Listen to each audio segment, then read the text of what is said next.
Itaw, nupida sopa Gunindro do magag samda tangguna nila may haye. Yam kiye itaw.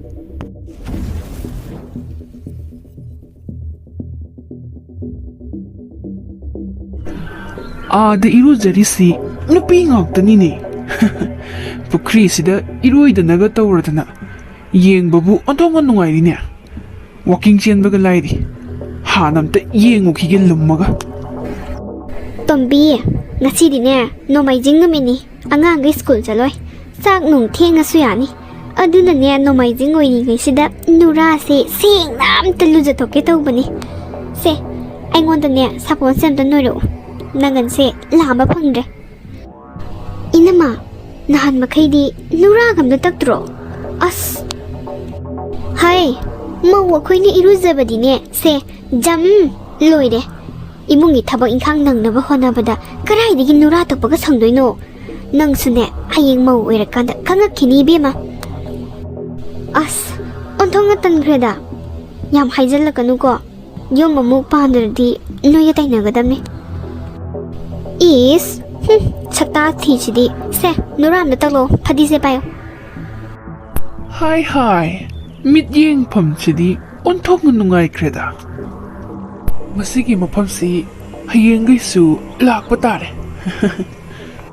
Hai, Buffalo, nang kaday no? Here kura nungai kidreda. Buffalo kaina. Pablo hay banemi. Mi mamang de hekta korean hamuksu. Mi na kau na ba mingdi kau na dadana Buffalo ning phelo na taning dida. Na hay kalaga lakpa ne. Nangoda wa mahangge to bani. Hoi ba hango ba. Ado mingdo chum na kau ba. Buffalo ko no hay ba. Hai, Gunindro hay ba maha papi do. Kaday da lehowi. Nang bu urok pro. Mani ay nathiri ba se. Kura, aduk lai ba dubu. Magi lai bam dinya. Nupi group lay se. Aside ka sanggalaga thiru so. Adom yauramada bani. Nong manatra nong madi. Soidana ginya. Nupi gi kupak saba soidrabni ma. Kura, ay di ma se hayna kitre. Nupi angang da hengo hek tawradana. Hayna dabadagi yumda fawba lakhandrabani.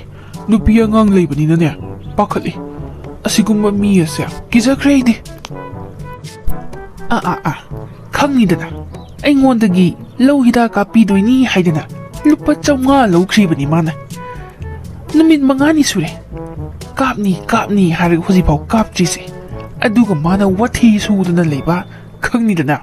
Nupi kupang na thadingidana. Ay khongpak sina hana kauduribani ma. Mi usitaba. Khangnidana. Is diheduga kaudiba. Kura section luko. Challaga ungtani. Era ibo san iroi ani chingaga tatpangami ba ibo. Taning de hay. Khangni itik khangange. Swaida mi ngai ba saraga hekta leirage. Itay mamayam pot lebiyo adum. Ay swaida niya mi amakakta ngaijage. Layo dum. Nanaw swaida sum leijage. Nupi layba mapamda da changning ba isi. Ise, kaino nupa ama asida phamaga dom yengi sibo. Ontong na hinagidre. Pot ka khanbam lakpam khangdi ko. Ay su ngasaydagi khalline. Mana asida sum lairisi. Magi nupidu dukan sida changkhibra. Natraga magi nupigi phiron laigadori bara na asayri khalline isu. Ontong na hinagidre. Munna hek yengadana. Masigi nupase aigi mihun laadine janjallaga khuppa nga thadoini tawrisi yengo magisi thawoina nupigi dress yom phamsida changaga phammise tawgyang tawini maise khuyeng la yengchi yengune ise aina thoradi nupa se khupak soin sarani ineda hairaga nupa se thokhi bam ta haise haina gidran thongna ngasaidagini ma Kanarunuda. Ini ada hairagane. Tuan kinaba tauke. Ini asida nupa malaise. Piron ga kanbam lakfam ga khang badanate. Ini na yaradi ꯑꯃꯨꯛꯇ ꯍꯟꯇꯣꯛꯅ ꯑꯝꯇ ꯍꯥꯏꯕꯤꯒꯦꯔꯥ? ꯑꯣꯟꯊꯣꯛꯅꯁꯨ ꯍꯩꯅꯈꯤꯗ꯭ꯔꯦ, ꯃꯤ ꯈꯨꯗꯤꯡꯒꯤ ꯃꯨꯟꯅ ꯃꯨꯟꯅ ꯍꯦꯛ ꯌꯦꯡꯉꯗꯅ. ꯀꯗꯥꯏꯅꯣ ꯑꯁꯤꯗ ꯂꯦꯞꯄꯤꯕ ꯅꯨꯄꯥ ꯑꯁꯤꯔꯥ? ꯃꯥꯅꯤ ꯏꯅꯦ. ꯑꯩ ꯇꯧꯒꯦ ꯌꯦꯡꯉꯣ, ꯑꯩꯒꯤ ꯏꯇꯤꯛ ꯈꯪꯍꯟꯒꯦꯕ. ꯑꯩꯁꯦ ꯄ꯭ꯔꯤꯊꯤꯕꯤꯁꯤꯗ ꯆꯍꯤ 65 ꯍꯦꯟꯅ ꯍꯤꯡꯗꯨꯅ ꯂꯥꯛꯑꯕꯅꯤꯀꯣ. ꯃꯣꯏꯒꯨꯝꯕ ꯀꯌꯥꯅꯤ ꯑꯩꯅ ꯊꯦꯡꯅꯔꯛꯏꯁꯦ. ꯈꯪꯅꯤꯗꯅ, ꯅꯨꯄꯤꯒꯤ ꯐꯤꯔꯣꯜ ꯂꯩꯐꯝꯁꯤꯗ ꯁꯨꯔꯨ ꯅꯩꯔꯒ ꯍꯦꯛ ꯂꯩꯔꯗꯅ ꯈꯪꯅꯦꯕ. ꯏꯅꯦ, ꯑꯗꯨꯒꯤ ꯍꯥꯏꯔꯨꯔꯗꯤ ꯃꯥꯒꯤ ꯃꯑꯣꯡ ꯃꯇꯧꯁꯤꯗꯅꯦ, ꯇꯣꯡꯉꯤꯕ ꯆꯝꯄꯜꯁꯦ ꯂꯧꯊꯣꯛꯑꯒ ꯃꯃꯥꯏꯗ ꯀꯟꯅꯤꯡꯉꯕꯅꯤ. ꯑꯗꯣ ꯑꯩꯈꯣꯏꯗꯤ ꯅꯍꯥ ꯑꯣꯏꯕꯅꯤꯅ ꯐꯖꯗꯦꯅꯅꯦ ꯈꯥꯡꯕꯩ ꯋꯥꯅꯤ ꯏꯅꯦ. ꯏꯅꯦ ꯇꯧꯁꯜꯂꯣ, ꯑꯩꯈꯣꯏ ꯃꯇꯦꯡ ꯄꯥꯡꯉꯛꯀꯦ ꯏꯅꯦ. ꯀꯔꯤꯅꯣꯅꯦ ꯏꯅꯦ, ꯇꯥꯞ ꯄꯥꯏꯔꯒ ꯆꯤꯡꯊꯣꯔꯛꯏꯁꯤꯕꯨ ꯃꯤ ꯃꯃꯥꯡꯁꯤꯗ? ꯅꯠꯇꯦ, ꯑꯩꯅ ꯏꯅꯦꯒꯤ ꯄꯣꯠ ꯆꯩ ꯍꯨꯔꯥꯜꯂꯨꯔꯕꯣ? ꯏꯕꯨꯡꯉꯣ, ꯅꯪ ꯃꯐꯝꯁꯦ ꯊꯥꯗꯣꯛꯑꯒꯅꯦ ꯊꯨꯅ ꯆꯠꯈꯣ. ꯃꯗꯨꯅ ꯅꯪꯒꯤ ꯑꯐꯕ ꯑꯣꯏꯅꯤ. ꯃꯤꯠꯁꯦ ꯌꯥꯝ ꯅꯥꯔꯦ. ꯉꯁꯥꯏꯗꯒꯤꯅꯦ ꯌꯥꯎꯅ ꯌꯦꯡꯉꯤꯕꯅꯦ. ꯅꯨꯄꯤꯒꯤ ꯐꯤꯔꯣꯜ ꯌꯣꯟꯐꯝꯁꯤꯗ ꯅꯪ ꯀꯩꯗꯣꯏꯅꯣ? ꯅꯪꯒꯤ ꯂꯩꯗꯣꯔꯤꯕ꯭ꯔꯥꯕ? ꯅꯠꯇ꯭ꯔꯒ ꯅꯪꯒꯤ ꯅꯨꯄꯤꯒꯤ ꯂꯩꯗꯣꯏꯔꯣ? ꯆꯠꯂꯣ, ꯅꯁꯛꯇꯣ ꯌꯦꯡꯅꯤꯡꯗꯦ. ꯊꯨꯅ ꯆꯠꯈ꯭ꯔ ꯆꯠꯂꯣ. ꯑꯩꯅ ꯀꯔꯤ ꯑꯀꯥꯏꯕ ꯆꯠꯈ꯭ꯔꯒꯦ? ꯏꯆꯝ ꯆꯝꯅ ꯌꯦꯡꯕ ꯈꯛꯇꯅꯤ. ꯅꯨꯄꯤꯒꯤ ꯐꯤꯔꯣꯜ ꯌꯣꯟꯐꯝꯗ ꯅꯨꯄꯥꯅ ꯂꯦꯞꯄꯒ ꯌꯦꯡꯕ ꯌꯥꯗꯦ ꯀꯥꯏꯅꯒ ꯂꯩꯕ꯭ꯔꯣ? ꯌꯦꯡꯗꯣꯔꯤ, ꯅꯊꯧꯔꯣ? ꯐꯩ, ꯅꯪ ꯌꯥꯝ ꯂꯩꯅꯤꯡꯉꯦ ꯍꯥꯏꯕ ꯅꯠꯇ꯭ꯔꯣ? ꯅꯨꯄꯤꯒꯤ ꯐꯤꯔꯣꯜ ꯌꯣꯟꯐꯝꯁꯤꯗ ꯅꯪ ꯂꯦꯞꯄꯒ ꯌꯥꯝ ꯂꯩꯅꯤꯡꯕ ꯅꯠꯇ꯭ꯔꯣ? ꯑꯗꯨ ꯑꯣꯏꯇꯥꯔꯗꯤ ꯅꯨꯄꯤ ꯃꯌꯥꯝꯒꯤ ꯈꯨꯄꯥꯛꯁꯤꯅ ꯍꯦꯟꯄꯝ ꯃꯥꯟꯕ ꯅꯃꯥꯏꯗ ꯊꯥꯕ ꯇꯥꯔꯦꯗꯅ. ꯂꯩꯌꯨ ꯅꯪ. ꯃꯁꯤ ꯇꯣꯠꯄ ꯌꯥꯔꯦꯍꯦ. ꯀꯅꯥ ꯂꯩ? ꯂꯣꯏ ꯊꯣꯛꯂꯛꯎ. ꯅꯨꯄꯤ ꯃꯈꯩ ꯂꯣꯏ ꯊꯣꯛꯂꯛꯎ. ꯑꯗꯨꯒ ꯄꯨꯂꯤꯁꯇ ꯄꯥꯎ ꯄꯤꯒꯣ. ꯑꯁꯤꯕ ꯍꯛꯆꯥꯡ ꯑꯃ ꯂꯧꯔꯨ ꯂꯥꯎ ꯍꯥꯏꯅ. ꯌꯥꯝ ꯊꯨꯅ. ꯂꯥꯎ ꯊꯣꯛꯂꯛꯎ. ꯏꯃꯥꯏ ꯄꯦꯝꯃ, ꯁꯤꯔꯝꯅꯤꯗ. ꯅꯨꯄꯤ ꯃꯌꯥꯝꯗꯨꯕꯨ ꯌꯧꯒ ꯄꯥꯏꯊꯣꯔꯛꯑꯦ ꯋꯥꯅꯤ, ꯈꯣꯏ ꯃꯍꯨꯝ ꯀꯥꯏꯕꯗꯧꯅ. ꯁꯥꯊꯤꯌꯦ ꯍꯅꯨꯕꯤꯅꯤ ꯀꯥꯏꯅ. ꯁꯤꯔꯝꯅꯤ. ꯑꯥꯗꯒꯤꯁꯤ ꯒꯨꯅꯤꯟꯗ꯭ꯔꯣ ꯅꯠꯇ꯭ꯔꯥ? ꯐꯩ. ꯂꯨꯄꯥ 500 ꯍꯤꯗꯥꯛ ꯀꯥꯞꯄꯤꯅꯤꯅ ꯄꯨꯈ꯭ꯔꯒ ꯍꯧꯖꯤꯛ ꯐꯥꯎꯕ ꯍꯤꯗꯥꯛ ꯀꯥꯞꯇꯕ ꯈꯪꯅꯤꯗꯅ ꯅꯪ ꯉꯁꯤꯗꯤ. ꯈꯨꯔꯥ, ꯑꯁ ꯑꯩꯅ ꯉꯔꯥꯡ ꯈꯨꯔꯥ ꯊꯤꯕꯁꯤ ꯍꯤꯗꯥꯛ ꯀꯥꯞꯄꯒꯤꯅ. ꯈꯨꯔꯥꯗꯨꯕు ꯀꯗꯥꯏꯗ ꯂꯩꯕꯤꯔꯨꯒꯦꯕ? ꯁꯨꯛꯊꯤ ꯊꯤꯕ ꯈꯪꯗꯕꯩ ꯋꯥꯅꯤꯗ. ꯈꯨꯔꯥ, ꯉꯁꯤꯗꯤ ꯀꯥꯞꯇꯕ ꯌꯥꯗꯕꯅꯤꯀோ. ꯑꯩ ꯀꯥꯞꯄꯒꯤꯅ ꯈꯨꯔꯥ ꯊꯤꯔꯛꯏꯅꯦ. ꯀꯔꯤ? ꯆꯤꯟ ꯊꯤꯕ? ꯑꯩꯅ ꯅꯪ ꯊꯤꯔꯒ ꯅꯪꯅ ꯑꯩ ꯊꯤ ꯀꯥꯏꯗꯅ ꯐꯖꯗꯦꯍꯦ ꯏꯕꯨꯡꯉꯣ. ꯇꯧꯅꯨ. ꯌꯥꯝ ꯊꯨꯅꯅꯦ ꯑꯩ ꯍꯤꯗꯥꯛꯇꯣ ꯀꯥꯞꯀꯦ ꯍꯥꯏꯕ꯭ꯔꯥ ꯅꯠꯇ꯭ꯔꯒ ꯂꯨꯄꯥ 500ꯗꯣ ꯍꯜꯂꯛꯀꯦ ꯍꯥꯏꯕ꯭ꯔꯥ? ꯑꯃ ꯇꯧ. ꯃꯤꯒꯤ ꯋꯥꯗꯤꯅꯦ ꯌꯥꯝ ꯂꯩꯈ꯭ꯔꯕꯖꯥꯠꯅꯤ ꯀꯥꯞꯄꯤꯒꯦꯅ. ꯅꯪꯅ ꯈꯔ ꯅꯛꯅꯩꯌꯦꯅ ꯅꯪꯉꯣꯟꯗ ꯇꯧꯔꯨꯕꯩ ꯋꯥꯅꯤꯅꯦ ꯏꯕꯨꯡꯉꯣ. ꯈꯨꯔꯥ, ꯌꯥꯔꯦꯗ. ꯑꯗꯨꯕꯨ ꯋꯥ ꯑꯣꯏꯅ ꯇꯧꯔꯗꯅ ꯑꯩ ꯍꯧꯖꯤꯛ ꯀꯥꯞꯀꯦꯁꯦ. ꯑꯣꯏꯅꯥꯒꯤ ꯊꯕꯛꯅꯤ ꯀꯩꯗꯧꯔꯒꯦ? ꯂꯥꯛꯑꯣ, ꯑꯩ ꯀꯥꯞꯀꯦ ꯂꯥꯛꯑꯣ. ꯍꯩ ꯃꯍꯥꯆꯟꯗꯥꯟ, ꯅꯪꯉꯣꯟꯗꯒꯤꯗꯤ ꯑꯩꯒꯤ ꯂꯧꯗꯨꯅ ꯍꯦꯟꯅ ꯂꯨꯏꯅꯦ. ꯅꯪꯗꯤꯅꯦ ꯃꯁꯤꯡ ꯑꯣꯏꯅ ꯊꯥꯗ꯭ꯔꯕꯅꯤ ꯂꯩꯀꯥꯏꯗꯨꯅ. ꯍꯦꯛ ꯇꯧꯔꯒ ꯅꯨꯄꯤ ꯃꯔꯛꯇ. ꯏꯕꯣ, ꯅꯪ ꯅꯣꯡꯃ ꯁꯣꯏꯔꯣꯏꯍꯦ. ꯅꯠꯇꯦ, ꯑꯩꯅ ꯍꯥꯏꯈꯤꯕ ꯊꯕꯛꯇꯨ ꯅꯪꯅ ꯇꯧꯔꯝꯃꯒꯗꯤ ꯁꯤ ꯊꯣꯛꯀꯗ꯭ꯔꯥ ꯍꯥꯏꯕꯅꯤꯗ. ꯃꯤꯅꯁꯨꯅꯦ ꯃꯒꯨꯟ ꯈꯔ ꯂꯩꯍꯜꯂꯨꯅꯦ ꯏꯕꯨꯡꯉೋ. ꯍꯥꯏꯅꯈꯤꯕ ꯋꯥ ꯏꯁꯣꯏ ꯍꯦꯛ ꯁꯣꯏꯔꯗꯅ ꯅꯪ ꯆꯠꯂꯣ ꯃꯥꯡ ꯊꯥꯎ. ꯑꯩꯅ ꯅꯨꯄꯤ ꯃꯔꯛꯇ ꯂꯩꯕꯗ ꯈꯨꯔꯥ ꯍꯣꯏꯅ ꯑꯁꯨꯛ ꯌꯥꯝꯅ ꯄꯥꯅꯔꯤꯁꯦ ꯀꯩꯒꯤꯅꯣ? ꯂꯩꯀꯥꯏꯁꯤꯅꯁꯨ ꯍꯦꯛ ꯇꯧꯔꯒ ꯅꯨꯄꯤ ꯃꯔꯀꯩ ꯂꯩꯌꯦꯅ ꯆꯥꯛꯄ꯭ꯔꯥ ꯈꯪꯗꯦ, ꯐꯪꯗ꯭ꯔꯕꯅꯤꯅ. ꯀꯅꯥꯗꯕꯨ ꯑꯀꯥꯏꯕ ꯇꯧꯈ꯭ꯔꯒꯦ? ꯏꯕꯨꯡꯉꯣ, ꯑꯀꯥꯏꯕ ꯇꯧꯕꯤ ꯍꯥꯏꯕꯒꯤ ꯋꯥ ꯅꯠꯇꯦꯅꯦ. ꯍꯤꯡꯕꯨ ꯍꯤꯡꯉꯕꯗꯤ ꯂꯩꯀꯥꯏ ꯑꯃ ꯁꯃꯥꯖ ꯑꯃ ꯍꯥꯏꯕꯁꯦ ꯃꯁꯥꯅ ꯂꯩꯕ ꯇꯥꯕꯅꯤ. ꯂꯩꯀꯥꯏꯗꯨꯗ ꯁꯃꯥꯖꯇꯨꯗ ꯆꯠꯅꯔꯤꯕ ꯁꯥꯖꯠ ꯂꯣꯟꯆꯠꯇꯣ, ꯑꯗꯣ ꯃꯌꯥꯝꯅ ꯌꯥꯕꯗꯣ ꯑꯗꯨ ꯈꯛꯇꯪ ꯆꯠꯀꯗꯕ. ꯑꯗꯨꯒꯤ ꯋꯥꯡꯃꯗ ꯃꯌꯥꯝꯅ ꯌꯥꯗꯕ ꯃꯑꯣꯡꯗ ꯆꯠꯂꯕꯗꯤ ꯃꯌꯥꯝꯅ ꯅꯉꯣꯟꯗ ꯑꯍꯛꯄ ꯆꯩꯔꯥꯛ ꯄꯤꯔꯣꯏꯗ꯭ꯔꯣ? ꯑꯗꯨꯒꯤ ꯐꯍꯟꯅꯤꯡꯕꯒꯤ ꯈꯨꯔꯥꯅ ꯍꯥꯏꯕꯅꯤꯅꯦ. ꯌꯥꯔꯦ ꯈꯨꯔꯥ, ꯐꯍꯟꯅꯤꯡꯕꯩ ꯋꯥ ꯑꯝꯇ ꯌꯥꯎꯗꯦ. ꯆꯥꯛꯄ ꯑꯃ ꯌꯥꯎꯔꯤꯌꯦ ꯅꯣꯏ ꯃꯌꯥꯝꯁꯤꯅ ꯑꯩꯉꯣꯟꯗ. ꯌꯥꯔꯦ, ꯁꯤ ꯋꯥꯁꯤ ꯇꯣꯛꯑꯁꯤ. ꯍꯤꯗꯥꯛ ꯀꯥꯞꯀꯦ ꯂꯥꯛꯑꯣ. ꯃꯁꯤꯕꯨ ꯀꯔꯝ ꯊꯣꯛꯇꯣꯏꯅꯣ ꯁꯤꯕꯨ? ꯑꯐꯕ ꯍꯥꯏꯔꯁꯨ ꯂꯧꯗꯦꯅꯦ ꯁꯦ. ꯕꯣꯕꯣꯛ, ꯀꯌꯥꯝ ꯀꯨꯏꯅ ꯂꯩꯔꯛꯇꯣꯏꯅꯣ? ꯍꯣꯔꯦꯟꯗꯤ ꯅꯨꯃꯤꯠ ꯇꯥꯗꯅ ꯍꯜꯂꯛꯎꯀꯣ. ꯑꯩ ꯏꯊꯟꯗ ꯂꯩꯕꯅꯤꯅ ꯌꯥꯝ ꯀꯤꯖꯩꯌꯦꯕ. ꯏꯁꯨꯊꯣꯏ, ꯃꯤꯒꯤ ꯈꯨꯂꯪ ꯆꯠꯄꯅꯤꯅ ꯉꯟꯅ ꯍꯟꯒꯦ ꯍꯥꯏꯕꯗꯨꯁꯨ ꯍꯦꯛ ꯌꯥꯗꯕ. ꯍꯣꯔꯦꯟꯅꯦ ꯄꯩꯁꯥ ꯂꯧꯔꯒꯅꯦ ꯆꯦꯡ ꯋꯥꯜꯂꯛꯀꯗꯧꯔꯤꯕꯅꯤ. ꯌꯥꯔꯒꯗꯤꯅꯦ ꯉꯟꯅ ꯍꯜꯂꯛꯅꯕ ꯇꯧꯒꯦ. ꯅꯪꯅꯦ ꯅꯨꯃꯤꯠ ꯇꯥꯁꯜꯂꯛꯄꯗ ꯃꯩ ꯍꯧꯒꯠꯄ ꯀꯥꯎꯅꯤꯀꯣ. ꯑꯗꯨꯒꯅꯦ ꯌꯨꯝꯒꯤ ꯊꯣꯡꯁꯦ ꯐꯖꯅ ꯂꯣꯟꯁꯤꯜꯂꯒ ꯂꯩꯔꯝꯃꯨ. ꯕꯣꯕꯣꯛꯅꯦ ꯌꯥꯔꯒꯗꯤ ꯉꯟꯅ ꯍꯜꯂꯛꯅꯕ ꯇꯧꯒꯦ ꯐꯖꯅ ꯂꯩꯔꯝꯃꯨꯀꯣ ꯕꯣꯕꯣꯛ ꯆꯠꯂꯨꯈꯤꯒꯦ ꯕꯣꯕꯣꯛ ꯍꯣꯔꯦꯟ ꯄꯩꯁꯥ ꯂꯦꯝꯃꯗꯤ ꯍꯩꯉꯥꯟ ꯑꯃꯠꯇ ꯌꯥꯎꯕꯤꯔꯣꯕ ꯀꯣ ꯕꯣꯕꯣꯛ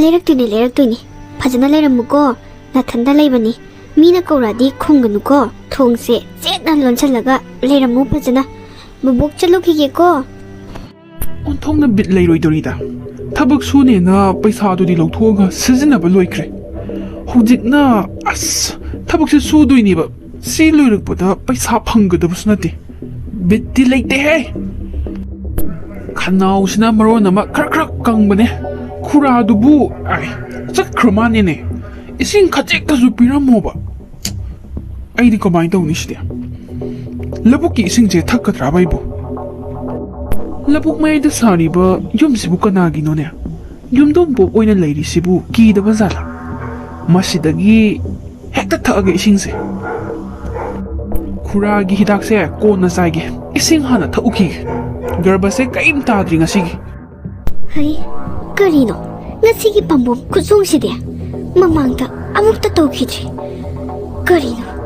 ꯀꯔꯤ ꯊꯣꯛꯂꯒꯕ ꯍꯦ ꯏꯁꯣꯔ ꯐꯠꯇ ꯅꯨꯡꯗ ꯊꯣꯛꯍꯟꯕꯤꯒꯅꯨꯀꯣ ꯍꯣ ꯌꯨꯝꯁꯤꯕꯨ ꯃꯤ ꯂꯩꯕ꯭ꯔꯣ ꯀꯅꯥ ꯂꯩꯒꯦ ꯍꯣ ꯃꯤ ꯂꯩꯕ꯭ꯔꯣ ꯑꯩꯅ ꯉꯁꯥꯏꯗꯒꯤ ꯀꯧꯔꯤꯁꯦ ꯀꯅꯥꯝ ꯇꯥꯗ ꯃꯥꯅꯤꯅꯦ ꯍꯣ ꯃꯤ ꯂꯩꯕ꯭ꯔꯣ ꯀꯅꯥꯝ ꯈꯨꯝꯗꯦꯕ ꯀꯅꯥꯅꯣ ꯃꯄꯥꯟꯗ ꯀꯟꯅ ꯀꯧꯔꯤꯁꯤꯕꯣ ꯖꯤꯔꯤꯒꯤ ꯃꯥꯝꯇꯣꯟꯗꯣ ꯑꯣꯏꯖꯥꯠꯂꯥ ꯃꯥꯝꯇꯣꯟꯁꯨ ꯃꯥꯟꯗꯦ ꯀꯅꯥꯅꯣ ꯈꯪꯗꯦ ꯁꯤꯕꯨ ꯉꯁꯥꯏꯗꯒꯤ ꯑꯗꯨꯝ ꯀꯧꯔꯒ ꯂꯩꯔꯦ ꯊꯣꯛꯑꯒ ꯍꯪꯉꯨꯁꯤꯔꯥꯅꯦ ꯑꯩꯕꯣ ꯊꯣꯛꯑꯒ ꯀꯩ ꯍꯥꯏꯒꯦꯅ ꯍꯦꯛꯇ ꯍꯪꯉꯨꯔꯒꯦ ꯀꯨꯏꯃꯟꯈ꯭ꯔꯦ ꯃꯥꯅ ꯀꯧꯔꯤꯁꯦ ꯀꯩꯅꯣ ꯉꯁꯥꯏꯗꯒꯤ ꯀꯧꯔꯤꯁꯤꯕꯨ ꯁꯨꯛꯈꯨꯝ ꯈꯨꯝꯃꯛꯇꯦ ꯅꯥꯒ ꯈꯔ ꯇꯥꯊꯤꯕ꯭ꯔോ ꯉꯁꯥꯏꯗꯤ ꯑꯩꯅ ꯀꯧꯔꯤꯁꯦ ꯇꯥꯗꯕ꯭ꯔꯥꯕ ꯀꯅꯥꯅꯣ ꯁꯤꯕꯣ ꯃꯁꯛꯁꯨ ꯈꯪꯗꯦ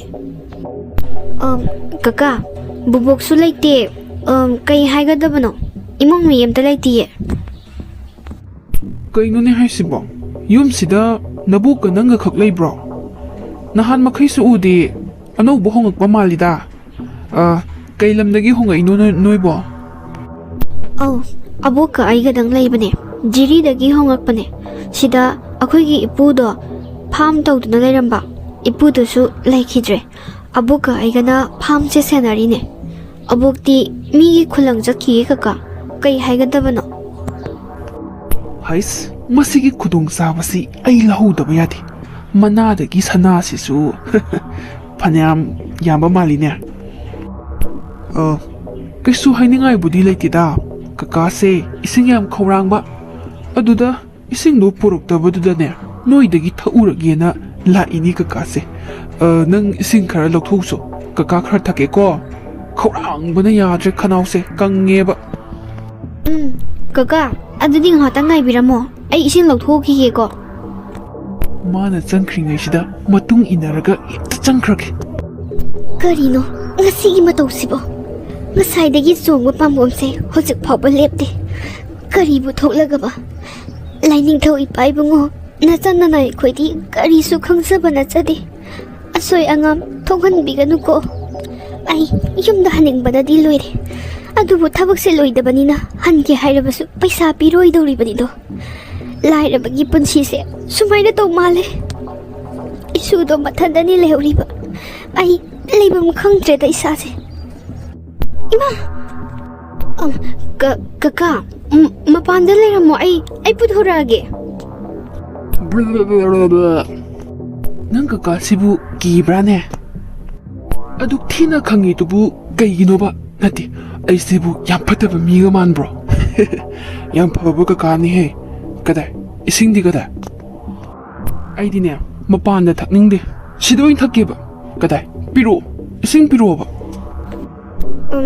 그까 마반도 이나 타오 마반도 이나 부도라게바 미 아토빠 이문다 정은가노나 하ye 호여보나 마반도 이나 타오 어이 뚜민 레요 핵 라우보다 핫도그다미노 핵 라우보다 이나 끄이도게요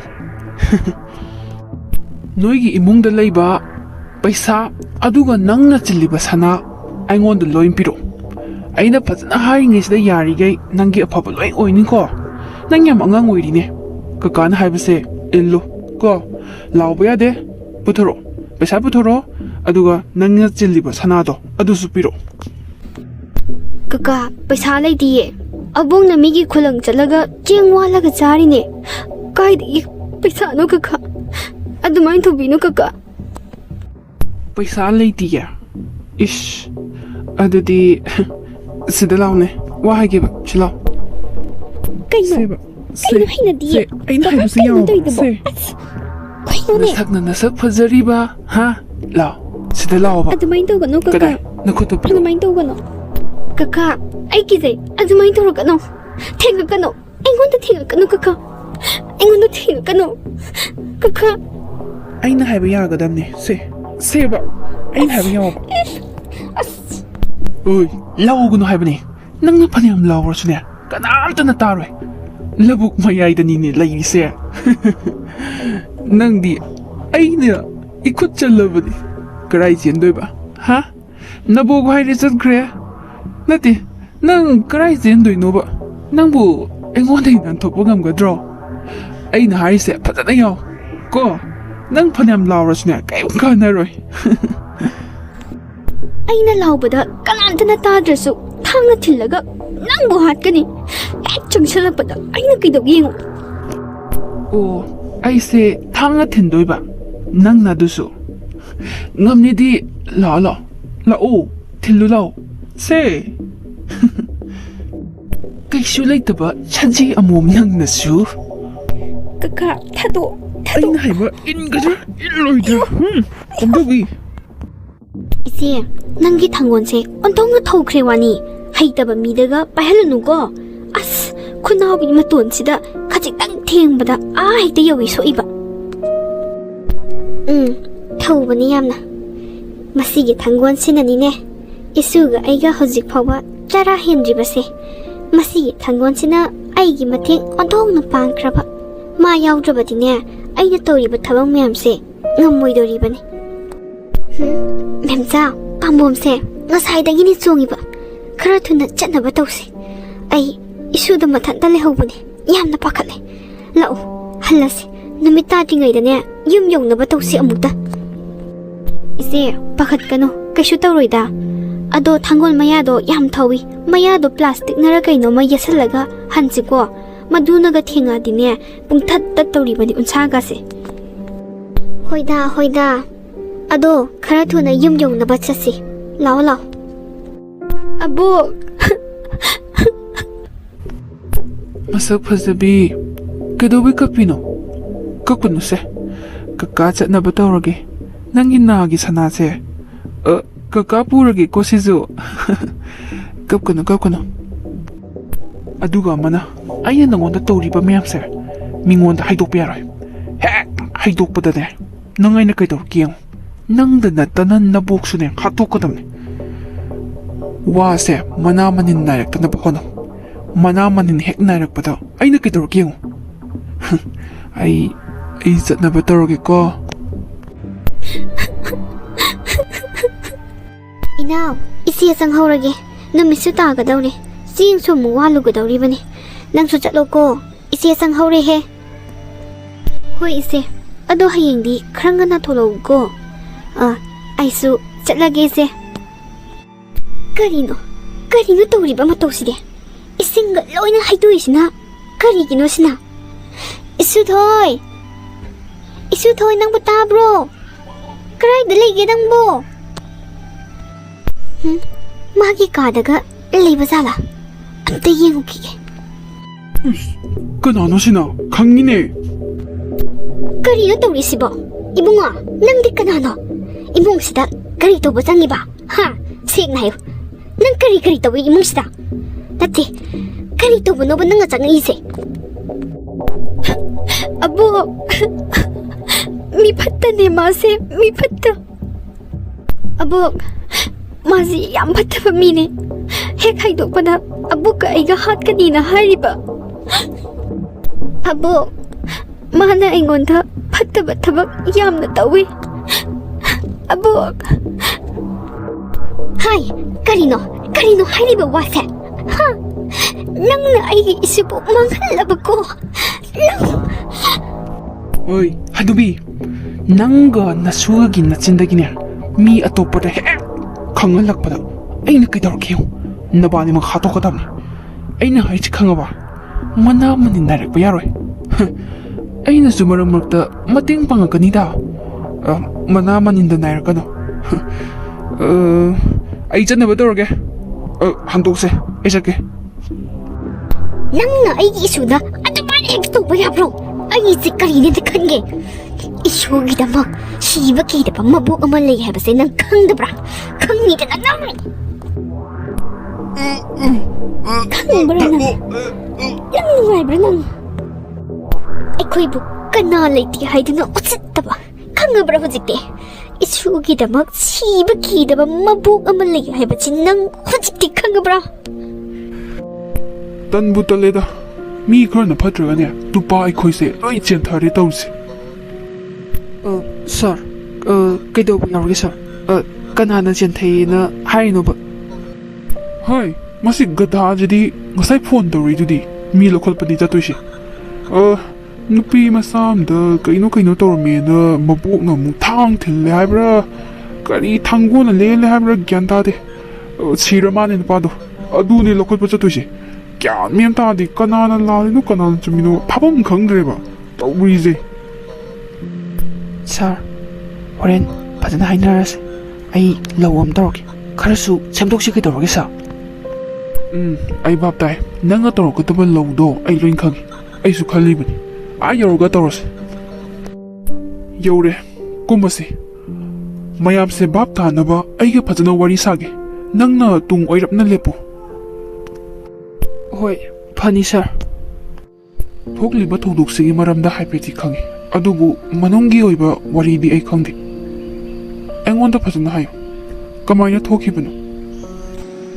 Sir ibungo, aibu pharabadi isudi kanaga lehogani. Ai hingningdre. Isuse maraibaksu yam thire. Magini haibada kana amata leitre. Aina lawgumba chatlingai. Isuse mathanda yumda lehobani. Madugi tanja lauraga phatraba miyoi aduna aigi isuse manghanbirambani tan chanana aina law kumba halakpaga maga iga thengnai maduda sumana kanamada da haidokano haidoklabadi aiga isuga bu hatkanina kihan khangale madu tabada sauningman khraduna law kumbada sinnaruba thangonduna mangonda aina khut tharure adudagi soiduna nupado sikibani sir ai togena tobadi natte isuse kaptuna talai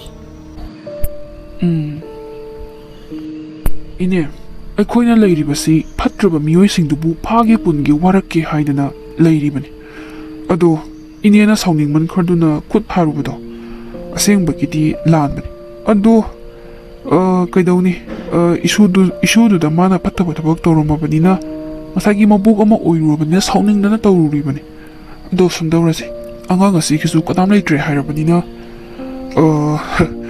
matangi haiduni masa mathanda Shizabani, Pungda Tietpa Tangolna Lenjabani and Hector Hirasi.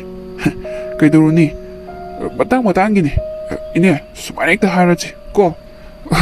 Ine, I took no Batorogi. A Sibak Sansi, Pukana Batorogi. Get more on it, Quilligidi. Sorry, Bungo, or tongue on the way, Jareda. Mapo couldn't then have Ibungo Kilaman, Chingmangamaro. Ai isuse kanamata leijadrabani kana leiti haiduna usit pidribani ne khoibo ibungo ai nangi laman yam chawna tonchile yam nungai jare ibungo Ine kayam wagano aikhoi leiri sidi aikhoi thokna ba torki phanaba aikhoina siladabani Sir aina haibadu sir walusanarabo Loisale. Ibo matangi haiduni. Pattaba madi patana dum loijagrasano. Pattaba du ngak thoknaba honabada kharadi sokpodabani. Sokpada thawaido mangjaredana. Kai upai lei. Pattaba sagi mapokta poklabani na adum sizaba tabani. Sida koina khanjaningai oidi. matang-matangini. Hannaba tausi. Dead body si lakhanaba khara sango hayo. Sir, antong nungaijari sir. Sir, unop amuba amatanga upadi amuk hena phajani bu sir si.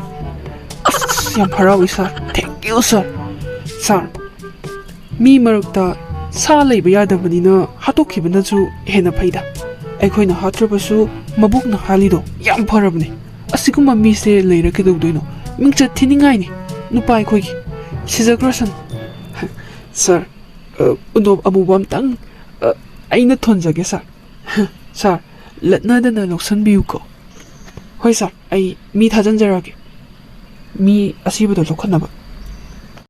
Itaw, nupida chopa gunindrodo mangaksamda thanguna lelammi haye. Yam kiye itaw.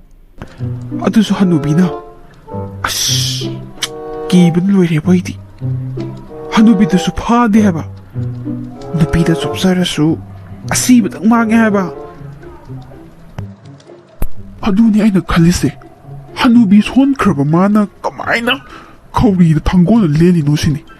Itaw, aini yam kuina hingningibo.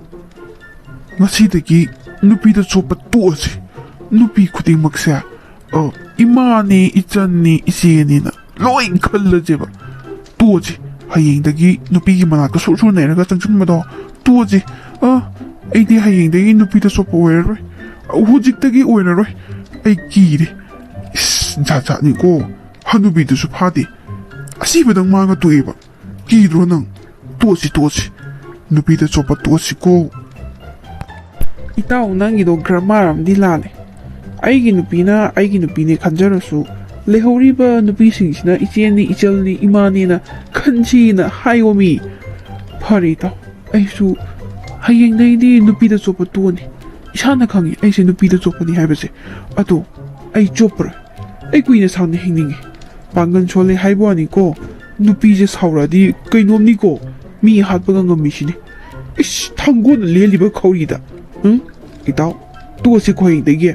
tuasi ado horen pung nipan makhaida mau thabal le hayi mamang likai gi chalo jitana masak matok phajaba yam leibane ba nang chaloidro idea am chatninge chaluze itaw nang thanggon kaure ngaksamda thanggon kaure is hang kauri nemi haina bido as ai tummurage itaw ai tummurage ai su chaningi potnida ado ai thanggon ki itaw horen ludo sanase share taro ai ju tummurage itaw ai ju tummurage ludo sanase ko chango nangsu ai ju change mayam ima leitabadagi video su leplure aigi wari bungai biramba sil inau singna commenta wahi amamtang phungdok piramo makha tabadi mayang gidamak soidanaba video thagat pangamba oishak